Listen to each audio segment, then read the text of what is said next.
बहुत सारे लोगों का आर्गुमेंट होता है कि ये स्कैम है कि नहीं है, कैसे माने कि ये स्कैम है। अगर आप जेन्युइन क्वेश्चन करोगे ना, तो आपको ज़रूर समझ में आएगा कि ये क्या है, किस तरीके से ये ऑपरेट करता है और आपको किस तरीके से इसमें नहीं फँसना है। मैं कोशिश करूँगा जो मुझे जितना एक्सपीरियंस है उस चीज़ को आपके साथ शेयर कर सकूँ और बाकी अगर आपके कोई क्वेश्चन्स होते हैं तो आप उसको कमेंट बॉक्स में ज़रूर बताइएगा। तो सबसे बड़ा स्कैम का जो रीज़न मुझे समझ में आता है वो पहला ये आता है कि जो उसकी प्राइसिंग है, ओवर प्राइसिंग, वो कहीं न कहीं सबसे बड़ा क्वेश्चन मार्क है कि आप एज़ एन डिस्ट्रीब्यूटर या as a direct selling distributor आप क्यों करने जाते हो ये इस एमएलएम या नेटवर्क मार्केटिंग का बिज़नेस? बट इसमें क्या है कि जो प्रोडक्ट्स हैं उसको आप बार-बार यूज़ नहीं कर सकते हो। मान लो आपने वॉच खरीदी, तो वॉच आप 1 बार खरीद सकते हो, चलो 1 साल में 2 बार खरीद सकते हो, बट आप उसको बार-बार नहीं खरीद सकते हो। दूसरा कि जो प्राइसिंग है वो डबल है, ट्रिपल है, 4 टाइम है, 5 टाइम है, किसी-किसी केस में 100 गुना है। प्राइसिंग को मैं किस तरीके से डिफरेंशिएट कर रहा हूँ मतलब कि जो प्राइसिंग मार्केट प्राइस है उसका, उससे वो 100 गुना दाम तक ज़्यादा में बेचा जा रहा है। ये क्यों बेचा जा रहा है उसके पीछे रीज़न है कि जो आपको कमीशंस मिल रहे हैं या जो कमीशंस जा रहे हैं इस कंपनी के थ्रू जितने भी डिस्ट्रीब्यूटर्स हैं उनको वो बहुत ज़्यादा है। तो सिर्फ़ वर्थलेस प्रोडक्ट को ज़्यादा दामों में बेचने से ये पैसा कमा रहे हैं, जो कि ऑब्वियसली एक एक बहुत बड़ा स्कैम है। जिसका भी ये साइन अप होता है, नया साइन अप होता है, अगर टेक्निकली उसको मालूम हो कि वो क्या करने जा रहा है, तो वो सवाल ज़रूर उठाएगा कि यार इतने महँगे प्रोडक्ट्स खरीदने की क्या ज़रूरत है? इतने महँगे प्रोडक्ट्स को मुझे नहीं यूज़ करना। तो इसलिए ये पता नहीं चलने दिया जाता। बताते ही नहीं है कंपनी का नाम, प्रोडक्ट तो का तो ख़ैर कोई भी कंसिडरेशन ही नहीं होता है कि उससे पूछ के प्रोडक्ट खरीदा जाए कि उसको ज़रूरत है भी या नहीं। क्योंकि प्रोडक्ट यूज़ वाले हैं ही नहीं ना। ये तो बस सिर्फ़ आप बोल रहे हो कि मैं लग्ज़री लाइफ़स्टाइल में डील करता हूँ और आप उसको एज़ ए इक्वल पार्टनर लेके आ रहे हो कि मैं बहुत बड़े ई-कॉमर्स प्लेटफ़ॉर्म पे काम कर रहा हूँ। बट आप अल्टीमेटली क्या कर रहे हो, चीज़ों को बेच रहे हो, सेल कर रहे हो आप। और वो सेल करने के बाद का क्या है कट वो है आपका एक कमीशन जो कि आपको आएगा। वो भी आई थिंक 7-8% होता है हर प्रोडक्ट पे, वो आपको आता है।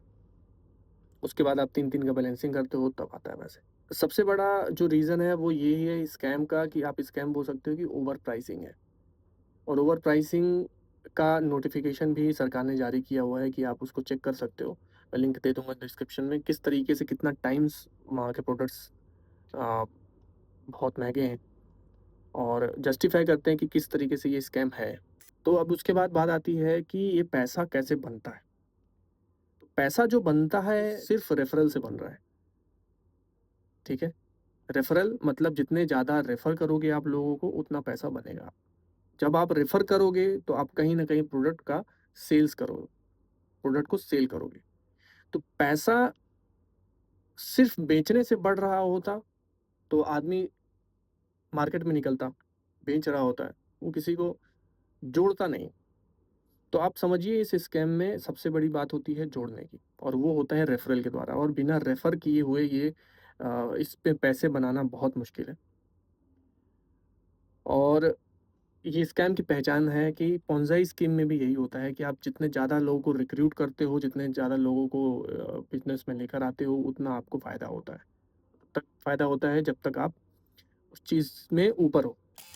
उसके बाद बात आती है जो इन्फॉर्मेशन दी जाती है, लोगों को जो शेयर किया जाता है, उसमें जो सबसे बड़ा गैप है ना, तो सबसे बड़ा वजह है कि इसको स्कैम बोलने के पीछे वो यही है कि वो गलत जानकारी देना, गलत प्रॉमिसेस करना कि यार तुम्हें बस कुछ नहीं करना है, तुम्हें मेरे साथ बने रहना है।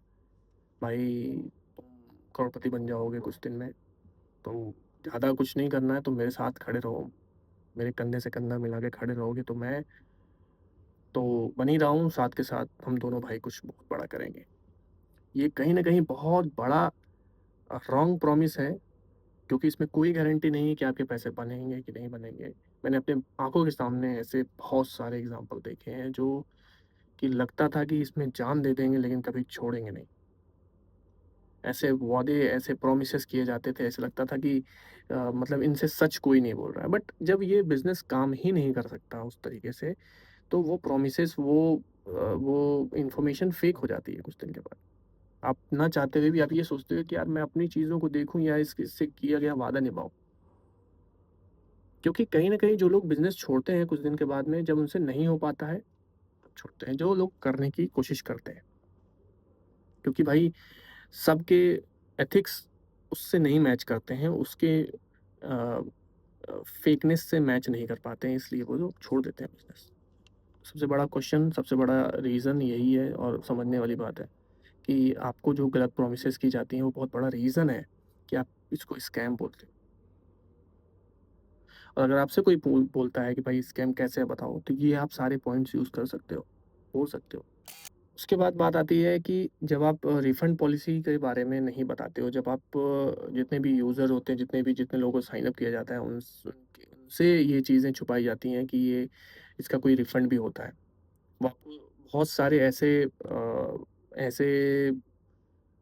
क्या बोल सकते हैं कि ऐसे बातों में उलझा देंगे कि आपको लगेगा कि ये बहुत ही बड़ा कुछ मैं करने जा रहा हूँ और इसमें मैं पार्टनरशिप खरीदूँगा, मेरे पास मुझे ज़्यादा कुछ करना नहीं पड़ेगा, 2-3 घंटे देने हैं जो मैं काम कर रहा हूँ उसके साथ में और मेरे पैसे बनने लगेंगे। ये सबसे बड़ा मिथ है, सबसे बड़ा झूठ है जो भी आदमी आपसे बोल रहा है। और आपको रिफ़ंड पॉलिसी ना बताना, आपको उसका प्रोसेस ना बताना, ये भी एक स्कैम की निशानी है जब आप किसी से कुछ छुपाते हो। और इस वजह से भी बहुत सारे लोग पैसा फँसा देते हैं या फँस जाता है उनका पैसा और आता नहीं है। सिर्फ़ 1 दिन 2 दिन ऊपर होने से भी बहुत सारे लोग, इवन 1 घंटा ओवर होने पे भी बहुत सारे लोगों ने मेरे पास कॉल किया कि भाई मुझे रिफ़ंड करना है और वो हुआ नहीं। तो आप समझिए इस सब चीज़ों को यूज़ करिए कि अगर आपसे कोई आर्गुमेंट करता है, आपसे कोई डिबेट करने की कोशिश करता है कि भैया ये स्कैम नहीं है, आपको क्लाइंट गलत मिल गए।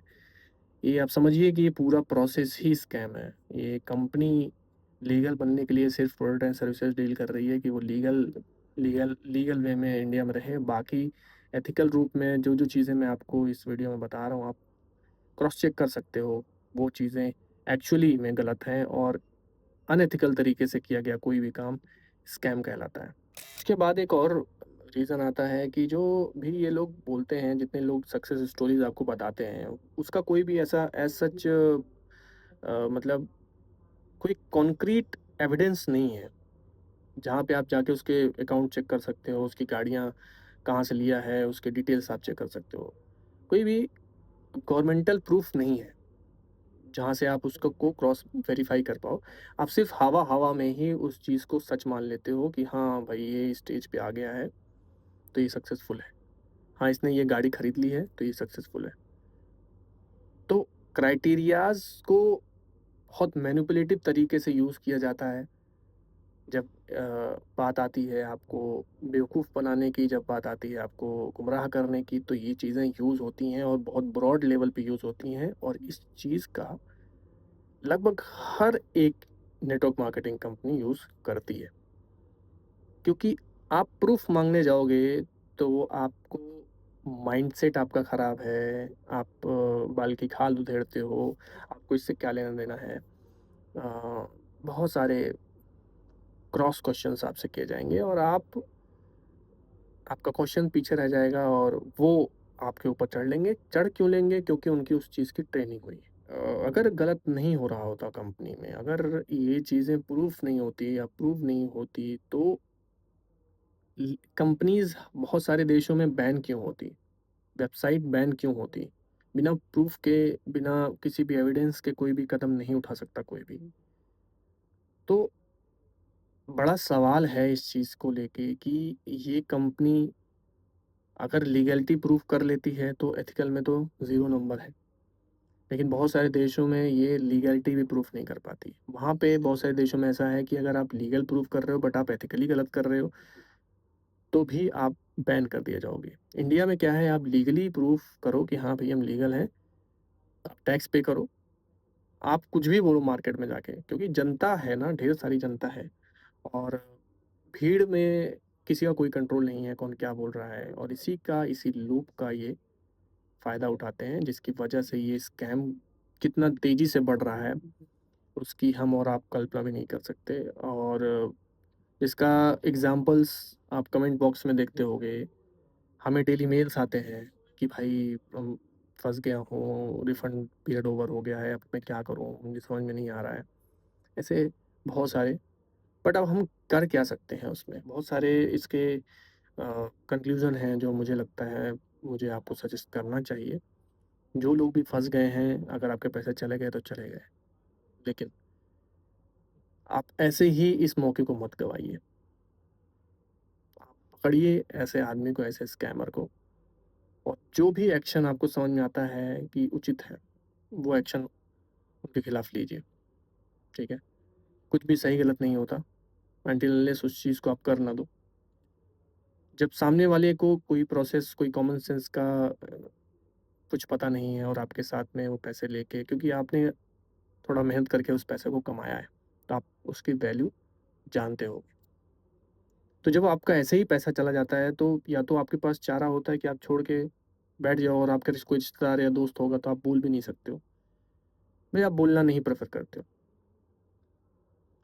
लेकिन मुझे लगता है कोई दोस्त हो, कुछ भी हो, अगर गलत है तो गलत है भाई।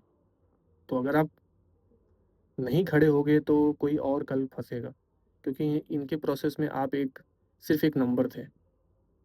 उसको उन्होंने क्रॉस कर दिया, अब उससे वो आगे बढ़ गए।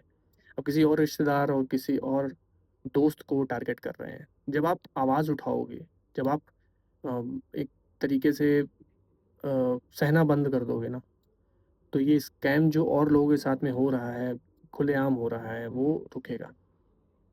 और इसको रोकने का यही तरीका है कि ज़्यादा से ज़्यादा लोगों को ये चीज़ें पता चलें कि क्या हो रहा है। बहुत सारे लोगों का क्वेश्चन रहता है रिफ़ंड के बारे में, तो रिफ़ंड के वीडियोज़ हमने बना रखे हैं, आप जाके चेकआउट कर सकते हो। अ, रिफ़ंड का पीरियड अगर नहीं ओवर हुआ है और रिफ़ंड नहीं दे रही है कंपनी, तो आप कंज़्यूमर फ़ोरम में अप्लाई करो। उसके बाद कंज़्यूमर कोर्ट में जाओ, रिफ़ंड आपका आएगा। और it's a matter of patience, आपको डरना नहीं है, आपका अपना पैसा है, कंपनी पे करेगी। और ई-कार्ड्स में पे करती है तो आपको कोई भी डॉक्यूमेंट साइन करने की ज़रूरत नहीं है। 45 डेज़ का टाइम दीजिए, अगर ई-कार्ड अगर कंपनी ने दे दिया है और अगर आपने वो ई-कार्ड अपलाइन को दे दिया है, 45 डेज़ का टाइम दीजिए अपलाइन को कि उसको वो बेच के आपका पैसा वापस करें। अगर नहीं करता है तब आप उस पे लीगल केस करो with the help of advocate. Advocate की डिटेल अगर आपको चाहिए तो कमेंट बॉक्स में बताएँ। हम आपको अच्छे लीगल एडवाइज़र की का फ़ोन नंबर देंगे, जिससे आपको हेल्प मिलेगी, जिससे आप उस चीज़ को फिगर आउट करके आप इस स्कैम से जल्दी आप निकल पाओ। तो आई होप ये वीडियो के माध्यम से मैंने आपको थोड़ी वैल्यू ऐड की आपकी लाइफ़ में, और अगर आपको ये वीडियो पसंद आया तो आप लाइक करिए, और कोई क्वेश्चन है आपके तो आप कमेंट बॉक्स में ज़रूर बताएँ। वीडियो के सजेशन देना चाहते हैं तो भी आप कमेंट बॉक्स में बताएँ। हम वीडियो बनाने की कोशिश करेंगे। Thank you so much, take care guys, और ख़्याल रखिए अपना, और इस स्कैम से ज़्यादा लोगों को जागरूक करते रहिए। सेफ रहिए। जय हिंद।